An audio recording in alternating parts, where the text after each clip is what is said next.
Obama made it clear he believes Vladimir Putin ordered a plot to break into Democratic Party computers with the intent of throwing the election to Donald Trump. Mr. Obama said he warned Putin during this summit meeting in September that Russia must not attempt to hack into any systems for counting votes.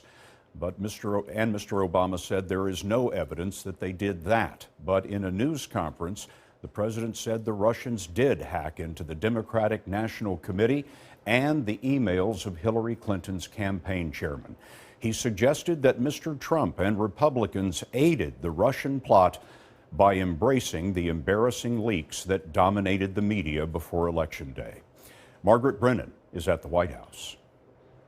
Not much happens in Russia without Vladimir Putin. President Obama left little doubt he believed Vladimir Putin was involved with the Russian hacking, and he confronted him about it 2 months before the election.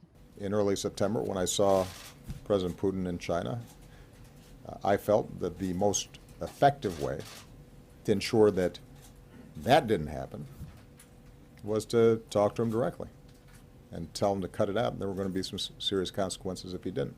Mr. Obama publicly vowed to strike back at Russia for its interference, but he assured Americans that the votes cast for Donald Trump were legitimate. He said Moscow's election tampering should concern all Americans and questioned how some Republicans could believe Putin's public denials rather than the U.S. intelligence community's conclusions. Over a third of Republican voters approve of Vladimir Putin, the former head of the KGB.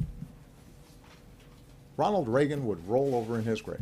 Mr. Obama also said Putin has blood on his hands for the atrocities in Syria and blamed Russia and Iran for keeping the brutal dictator Bashar al-Assad in power. Yet the president acknowledged the images of suffering children in Aleppo do haunt him, and he feels responsible for failing to stop it. I cannot claim that we've been successful. And so that's something that, as is true with a lot of issues and problems around the world, I have to go to bed with every night. The president said time and again he's considered using military force to protect civilians, but ultimately defended his decision not to do so.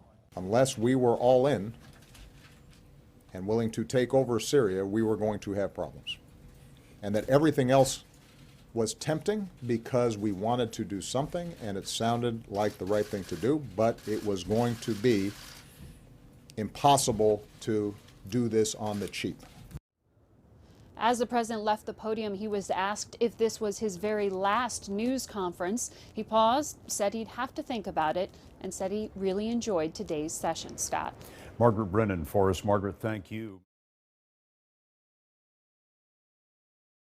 Obama press conference. The president calls Electoral College a vestige after weeks of protests and attempts to sway the ballots of U.S. electors against Donald Trump, the rightful winner of their votes. President Obama finally weighed in with his own comments about the Electoral College during his final press conference of the year.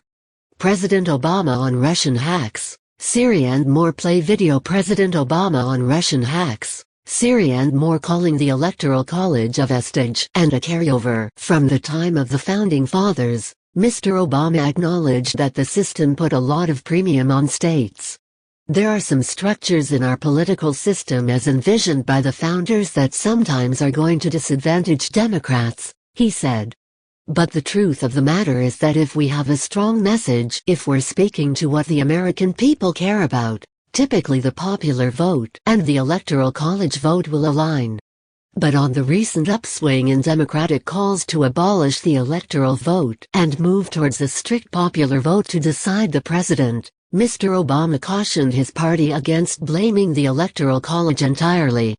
Poll: more Americans believe popular vote should decide the president. If we look for one explanation, or one silver bullet, or one easy fix for our politics, then we're probably going to be disappointed, he said.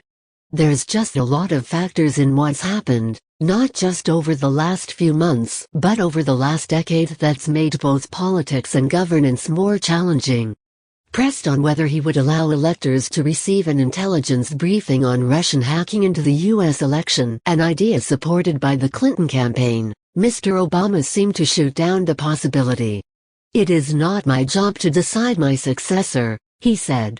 "I have provided people with a lot of information about what happened during the course of the election, but more importantly, the candidates have talked about their beliefs and their vision for America."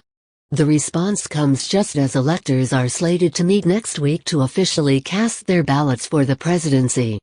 Mr. Trump, barring any faithless electors who may vote against the results of their state, is expected to win the vote over Hillary Clinton, 306 to 232.